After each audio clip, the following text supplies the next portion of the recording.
महाराष्ट्र शासनाने राज्यातील सुशिक्षित बेरोजगार आणि स्पर्धा परीक्षांची तयारी करणाऱ्या तरुणांसाठी एक मोठी आणि दिलासादायक बातमी दिली आहे।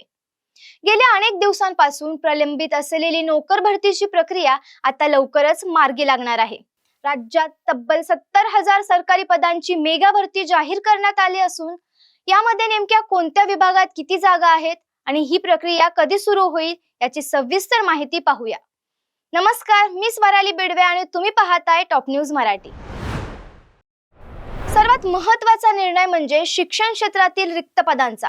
राज्याचे उच्च व तंत्र शिक्षण मंत्री चंद्रकांत पाटील यांनी दिलेल्या माहितीनुसार सध्या महाविद्यालयामध्ये सुमारे 11,000 प्राध्यापकांची पदे रिक्त आहेत।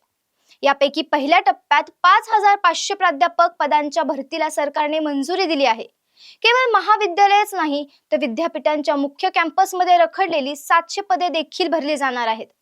यामुळे सेट, नेट आणि पीएचडी धारक उमेदवारांना रोजगाराची मोठी संधी उपलब्ध होणार आहे। ही भरती केवळ शिक्षण क्षेत्रापुरतीच मर्यादित नसून प्रशासकीय स्तरावरही मोठ्या प्रमाणावर होणार आहे। तब्बल 20,000 जागा या महाराष्ट्र लोकसेवा आयोगामार्फत भरल्या जातील। यामध्ये राजपत्रित आणि अराजपत्रित अशा दोन्ही श्रेणींचा समावेश असेल। याचा अर्थ प्रशासकीय कामात पारदर्शकता आणि वेग आणण्यासाठी सरकार मोठ्या प्रमाणावर नवीन मनुष्यबळ तयार करण्यात येत आहे।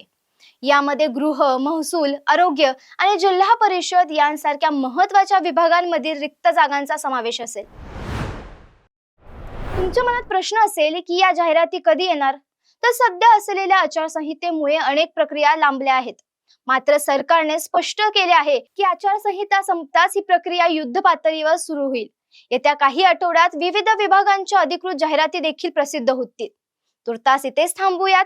पाहत रहा टॉप न्यूज मराठी, आपला महाराष्ट्र, आपली बातमी।